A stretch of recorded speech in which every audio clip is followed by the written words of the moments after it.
بعض جگہوں پہ بعض لوگ بڑے تیز ہوتے ہیں، یعنی ان سے آپ کی ملاقات ہوتی ہے تو بندے کو محسوس ہوتا ہے کہ یار اسے تو پہلے ہی ساری باتوں کا پتہ ہے، اور کئی دفعہ ان سے ملنے کے بعد احساس ہوتا ہے کہ یار اس سے تو تھوڑا سی ہی لیتے تو بہتر تھا، یہ تو بات بڑی آگے نکل گئی۔ سارا پتہ ہوتا ہے، باشعور ہوتے ہیں، لیکن ڈر آتا ہے اللہ سے۔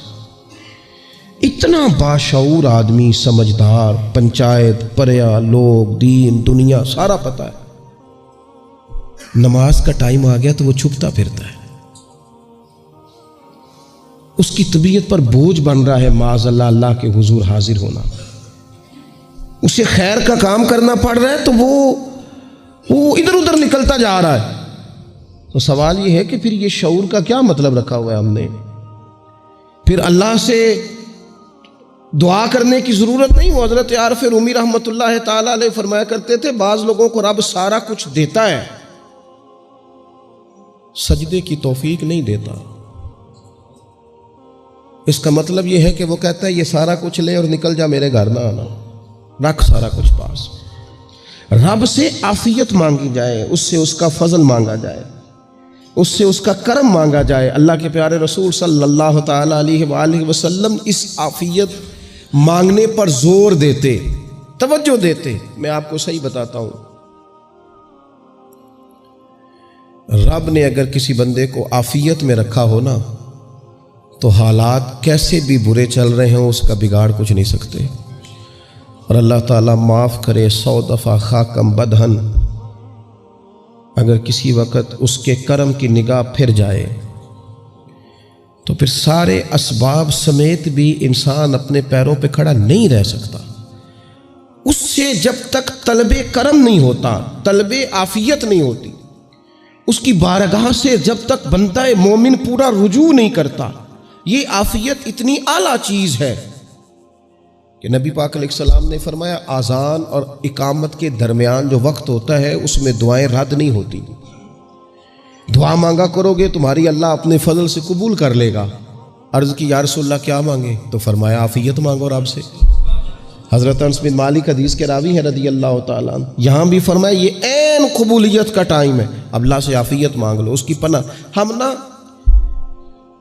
ہم دعاؤں میں بھی محدود ہو جاتے ہیں۔ رب دا طالب کوئی نہ ملیا، جو ملیا طالب زردہ ہو۔ جب عافیت، ایک بزرگ تھے ہر وقت اللہ سے عافیت مانگتے تھے، ہر وقت اللہ سے عافیت مانگتے تھے، ہر وقت عافیت مانگتے تھے۔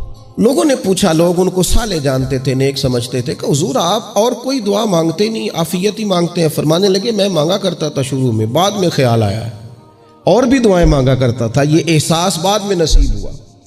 فرماتے میں مزدوری کرتا تھا، مال برداری کرتا تھا، ایک جگہ پہ ڈیوٹی کر رہا تھا تو تھک گیا، اور وہ جو کام لینے والے لوگ تھے ان کا رویہ بھی بڑا ترش تھا، تکلیف ہوئی۔ تو میں نے اپنے مالک کی بارگاہ میں عرض کی، مالک اگر 2 روٹی بغیر مجھے مشقت کے مل جائے دن میں تو تیری بارگاہ تو بڑی کریم ہے۔ کہتے ہیں میں نے یہ دعا مانگ لی، ذرا میں تھوڑا آگے بڑھا تو 2 بندے آپس میں لڑ رہے تھے، میں ان کی صلح کرانے کے لیے، انہیں بچانے کے لیے آگے بڑھا، تو میں جس کو چھڑا رہا تھا دوسرے نے میرے اوپر ضرب لگا دی، میرا بھی سر پھٹ گیا۔ تھوڑی دیر کے بعد وہاں پولیس آ گئی، وہ تینوں کو لڑنے والا سمجھ کے اٹھا کے لے گئے، مجھے جیل ہو گئی۔ 2 روٹیاں بغیر مشقت کے روز ملنی شروع ہو گئی۔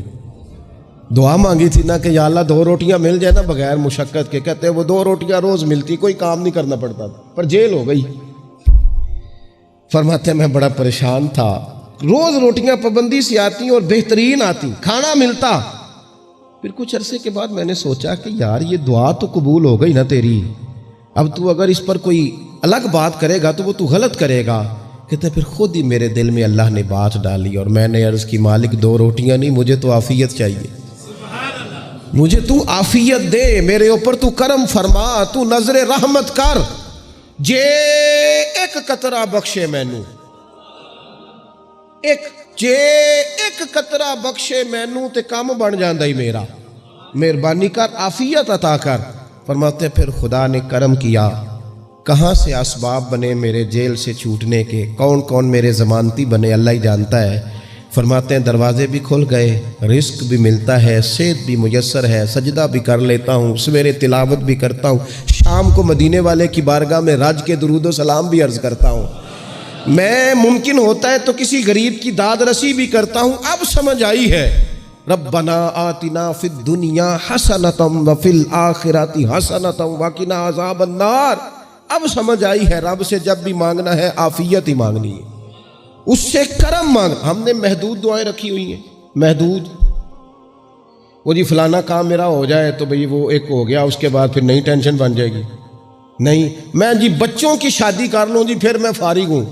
آپ شادی کر کے دیکھیں, لاگو پتہ جائے گا کیسے فارغ ہوتے ہیں.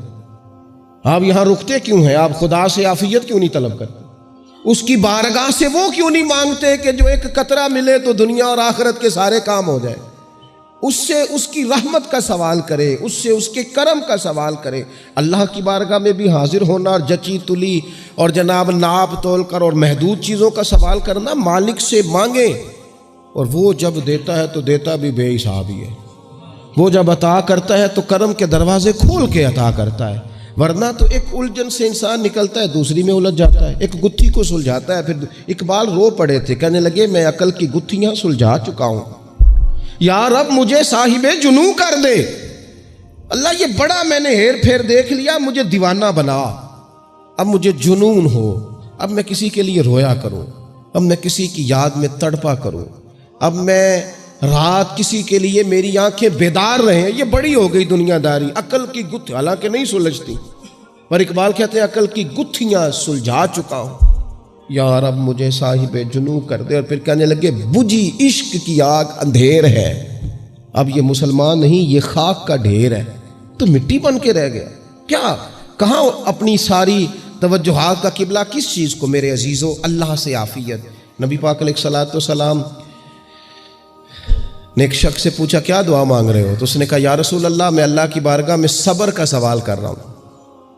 تو حضور فرمانے لگے صبر تو مصیبت پر ہوتا ہے. یا رسول اللہ پھر کیا مانگوں؟ آپ ان جملوں اور لفظوں کی گہرائی کو سمجھیں. صبر کے لیے تو پہلے مصیبت آئے گی, پھر صبر آئے گا. تو یا رسول اللہ کیا مانگوں؟ فرمایا تو رب سے عافیت مانگ. مانا کیا ہے؟ مصیبت آئے کیوں؟ اللہ تجھے اپنی حفاظت کے حصار میں لے لے. وہ وقت ہی کیوں آئے کہ جب تیری طبیعت الجھ جائے, جب تو پریشان ہو جائے, جب تو تو اللہ سے عافیت مانگنا. جب تو عافیت مانگے گا تو اگر کبھی مشکل آئے گی بھی نا, تو خدا پھر اپنے فضل سے مشکل سے نکلنے میں رستہ بھی بڑی جلدی عطا فرمائے گا اور تیرے اوپر فضل فرمائے گا. اگر عافیت, ہارون رشید نا اپنے محل کی چھت پہ ٹہل رہا تھا, سب سے اوپر والے چوارے پر, نیچے سے حضرت بہلول دانا گزر رہے تھے, اوپر اس کے ساتھ سپاہی بھی تھے, گن مین بھی تھے. اس نے کہا یہ بابا تو ذرا اوپر اٹھاؤ. انہوں نے ایک ڈولی, ایک ٹوکری سمجھ لیں, اس کو رسیاں باندھ کے نیچے پھینکا. نیچے جو سپاہی تھے ان کو کہا کہ یہ بابا جی کو پکڑ کے اس میں بٹھاؤ. انہوں نے جبرن تھاما بابا جی کو, اس میں ڈالا, اوپر والوں نے کھینچ لیا. 2-3 منٹ لگے. ہارون رشید کے سامنے حضرت بہلول دانا پہنچ گئے تو تھوڑے ناراض بھی ہوئے کہ یہ کوئی طریقہ تو نہیں نہ بلانے کا. ملاقات ہوئی تو کہا کیوں بلایا؟ کہنے لگا ایک مسئلہ پوچھنا تھا. فرمانے لگے بادشاہ ہے نا, تیرے مسئلے پوچھنے کا بھی اپنا ہی انداز ہے, پوچھ مسئلہ. کہنے لگا بابا پوچھنا تھا کہ آپ اللہ تک کیسے پہنچے؟ حضرت بہلول دانا چپ کر گئے. 2-4 منٹ کے بعد کہنے لگے جس طرح ابھی زمین سے تیرے تک نہیں پہنچا, بالکل اسی طرح ہی پہنچ گیا ہوں رب کریم کی بارگاہ تک. اور وہ بھی جو اس نے کرم فرمایا ہے, ورنہ میں تو نہیں سمجھتا کہ میں پہنچ گیا, وہ بھی اگر تیری خوش گمانی ہے. ہارون رشید کہنے لگا مجھے سمجھ نہیں آئی. فرمانے لگے تو بادشاہ جو ہے اتنی جلدی کیسے سمجھ میں آئے گی تجھے بات؟ فرمانے لگے اگر میں تجھ سے ملنا چاہتا نا تو میں ایک درخواست لکھتا, پھر کسی وزیر سے سفارشی سائن کراتا, پھر وہ جمع کراتا, پھر مجھے ٹائم ملتا کہ فلاں دن فلاں تاریخ فلاں ٹائم آ جانا, پھر آ کے میں لائن میں لگتا. پھر بھی تو بادشاہ ہے, تیرا موڈ بنتا ملنے کا کہ نہ بنتا. جب میں چاہتا تو پتہ نہیں کتنا ٹائم لگ جاتا, جب تو نے چاہا ہے نا تو 1 منٹ بھی نہیں لگا. فرمانے لگے میں نے دعویٰ ہی نہیں کیا کہ میں جد و جہد کر کے پہنچوں گا, میں نے تو رب کی بارگاہ میں عاجزی کی ہے, پھر رب نے ہی کرم فرمایا ہے, اسی نے مہربانی کی ہے. مانا کہ محبت کے سفر میں ہر گام پہ 100 مشکل ہے, لیکن یہ سفر آسان بھی ہے. اگر ساتھ تمہارا ہو جائے, اس کے کرم کا ساتھ رہا ہے, اس سے عافیت مانگی ہے, اپنے آپ کو اس کے سپرد کیا ہے تو اس نے کرم کر دیا. جب تک یہ مزاج نہیں ہم بناتے کہ مالک سے عافیت کا سوال کریں, اپنے آپ کو اپنے رب کے حوالے کر دیں، اس کی رحمتوں کے سپرد کر دیں، اتنی دیر تک زندگی میں ٹھہراؤ نہیں آتا، قرار نہیں آتا۔ مشکات میں موجود ہے، اللہ کے پیارے رسول صلی اللہ تعالیٰ علیہ وسلم تیمارداری کے لیے گئے تو صحابہ کرام فرماتے ہیں وہ بندہ نا اتنا پتلا نحیف اور لاغر ہو گیا تھا جس طرح چڑیا کا بچہ ہوتا ہے، کمزوری ضعف طاری تھا۔ تو محبوب کریم نے اسے دیکھا تو بڑے کریمانہ انداز میں کریم فرمانے لگے، تو کوئی دعا نہیں مانگتا، تو عافیت نہیں مانگتا اللہ سے؟ عرض کی یا رسول اللہ صلی اللہ تعالیٰ علیہ وسلم، میں نے اپنے رب کی بارگاہ میں عرض کی ہے مالک قیامت کا عذاب بڑا سخت ہے، میں نہیں برداشت کر سکتا، تو نے اگر مجھے کوئی سزا دینی ہے تو یہیں دے لے، قیامت کو نہ دینا۔ تو کہتے ہیں محبوب فرمانے لگے سبحان اللہ، او خدا کے بندے تو رب کی سزا دنیا میں بھی نہیں سہ سکتا، اللہ سے یہ بھی سوال نہ کر، تو رب سے کہہ ربنا آتنا فی الدنیا حسنۃ وفی الآخرۃ حسنۃ وقنا عذاب النار، تو رب سے دنیا میں بھی حسنہ مانگ، بھلائی مانگ، تو آخرت کے لیے بھی بھلائی مانگ، تو اس سے عافیت کا سوال کر، تو نے یہ سوال کیوں کیا؟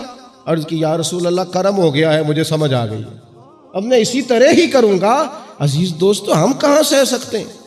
ہم دنیا میں رب کی سزا ہم نہیں سہ سکتے، ہم کمزور ہیں، تو گرمی نہیں سہ سکتے، شدید سردی نہیں سہ سکتے، شدت کی بھوک لوگ نہیں سہ سکتے، کوئی آزمائش نہیں سہ سکتے۔ وہ جو لوگ بعض اوقات کہہ دیتے ہیں نا جی فلاں چیز ہمارے اعمال کا نتیجہ ہے، تو میں کیا کرتا ہوں، نہ کو یار، ہم تو یہ بھی نہیں سہ سکتے، ہم کہاں برداشت کر سکتے ہیں، ہمیں تو وہ معاف ہی فرمائے، ہم حساب والے ہے ہی نہیں، ہم تو صرف معافی والے ہیں۔ ہم سے نہ حساب پوچھے، اس نے حساب پوچھا تو پھر تو بڑی مشکل ہو جائے گی، اگر اس نے حساب پوچھا تو بڑی رسوائی ہو جائے گی، اگر حساب پوچھا تو مشکلات سامنے دکھائی دینے لگ جائیں گی۔ ہم سے تو وہ درگزر والا معاملہ کرے، ہم سے تو وہ کہے جا میں نے محبوب کے صدقے تجھے معاف کیا، جا تیرے لیے رحمت اور بخشش والا فیصلہ